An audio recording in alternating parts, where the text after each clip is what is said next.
Good day, this is Leadership TV News. I am Cynthia Onuadu. And now to the details in the news. A High Court of the Federal Capital Territory, FCT, in Maitama, Abuja has ordered the remand of former governor of the Central Bank of Nigeria, CBN, Godwin Emefiele, in Kuje Correctional facility pending ruling on his bail application. According to The Nation, Justice Hamza Muazu issued the order today, Friday, following Emefiele's arraignment and his plea of not guilty to a 6-count amended charge brought against him by the Economic and Financial Crimes Commission, EFCC. He is in the charge accused, among others, of abuse of office. Justice Muazu took arguments on Emefiele's bail application, adjourned till November 22nd for ruling on the bail application and November 28th for the commencement of trial. Moving on now to Zamfara State, Governor Dauda Lawal of Zamfara has reacted to the judgment of the Abuja Division of the Court of Appeal nullifying his electoral victory and ordering reruns in 3 local government areas of the state, describing the verdict as a temporary setback. Leadership reports that a 3-man panel of justices of the appellate court had on Thursday declared the March 18, 2023 Zamfara state governorship election inconclusive. The court consequently ordered a rerun in 3 local government areas of Maradun, Birnin, Magaji, and Bukoyomi in order to determine the eventual winner of the poll. But in a statement on Friday by the governor's spokesperson, Suleiman Bala Idris, Governor Lawal said that he was overwhelmingly elected due to dissatisfaction with the status of Zamfara State. Idris quoted Governor Lawal as saying that the outcome of the governorship election on March 18 accurately represented the people's yearning for a shift towards positive development and progress, adding that he remained optimistic that the collective decision of the people will ultimately prevail. He stated, "The ruling by the appeal court today is a temporary setback. However, I remain optimistic that the collective decision of the people will ultimately prevail. We will emerge victorious. Our unwavering determination and steadfast commitment leave no room for doubt or fear. We faced numerous challenges on the road to victory in the last election. But let me assure our people that we are fully committed to going to great lengths to retain this widely acclaimed mandate. I want to call on the people of Zamfara State to remain calm. Our legal team is thoroughly reviewing the verdict. We will follow through with the necessary action to achieve a just outcome." In more news stories, the federal government says the world needs more youth with technological knowledge to resolve global challenges. The Minister of Communication, Innovation and Digital Economy, Dr. Bosun Tijani, stated this at the 33rd Convocation Lecture of the Federal University of Technology, Akure, on Thursday. According to Punch, the minister stated that for the country to develop, there were 3 key sectors that must be identified and improved upon: agriculture, manufacturing, and services, which had been used to measure the gross domestic product since 1980. The minister, whose lecture was titled "Knowledge and Research as a Foundation for Prosperous Economy," said universities of technology must rise more to the challenges of technological advancement in the country. Tijani said universities must be creators of jobs through technological advancement and urged students to embrace self-investment. The controversial founder of Christ High Commission Church, Araromi Gbese, in Omu-Oke, Ekiti State, Noah Abraham, who was in the news last year for allegedly collecting 310,000 naira from church members as a ticket to heaven, has been rearrested for more grievous offenses.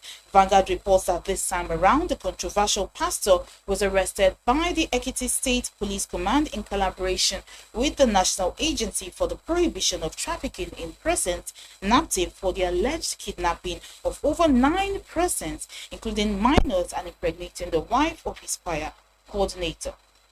It was gathered that some of his hostages were children of his members who he had hypnotized, brainwashed, and set against their parents. Narrating their ordeal, some of the parents of the children who were kept hostage, church members, and even the legal wife of Pastor Abraham, who had staged a protest to the Ekiti State Police Command, pleaded with the government and appropriate authorities to assist them in getting their children to withdraw from their children, wives, and relatives out of the captivity of the pastor. According to them, Pastor Abraham forced their children to withdraw from school while a 27-year-old man who was already working in an unnamed company where he was given an official vehicle was asked to resign and kept in the camp without a specific mission. In a chat with journalists, spokesman for the Ekiti State Police Command, DSP Sunday Abutu, said investigations were ongoing in collaboration with NATIP, saying the police will revert to the next line of action. Recall that Pastor Abraham was arrested on the 27th of April 2022 in Omo Ekiti after he converged over 30 persons in a camp and collected the sum of 310,000 naira from each of them as a ticket to heaven, but was granted bail at a magistrate court. And now the entertainment scene. American singer Cassandra Elizabeth Ventura, better known as Cassie, has filed a lawsuit against her ex-boyfriend Sean Combs, aka Diddy, for a decade of sexual abuse. According to the New York Times, in a suit filed in federal district court in Manhattan, Cassie accused him of rape, repeated physical abuse spanning approximately a decade. She claimed that the pattern of abuse and control began when she met Diddy in 2005 at the age of 19, where the mogul allegedly subjected her to a disturbing circle of abuse, including beating her and being forced into sexual encounters with male prostitutes while being filmed, physical abuse, and the supply of drugs. The statement reads, "After years in silence and darkness, I am finally ready to tell my story and to speak up on behalf of myself and for the benefit of other women who face violence and abuse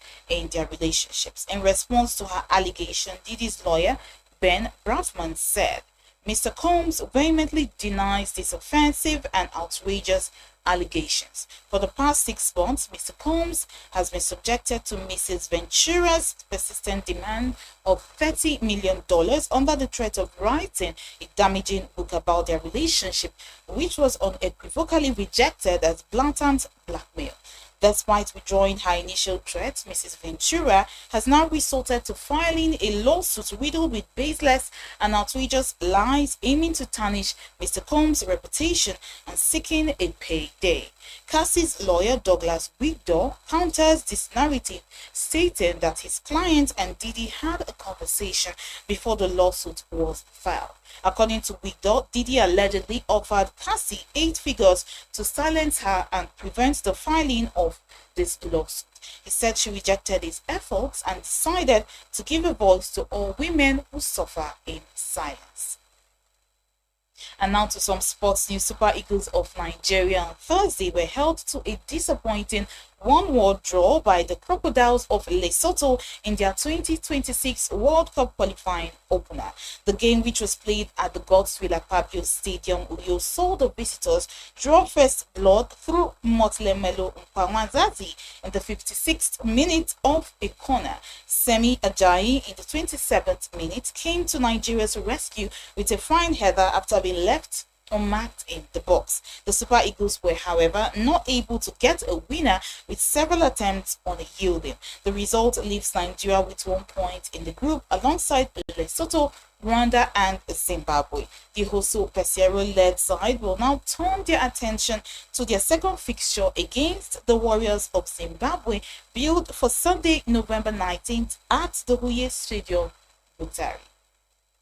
On that note, we end the news here on Leadership TV.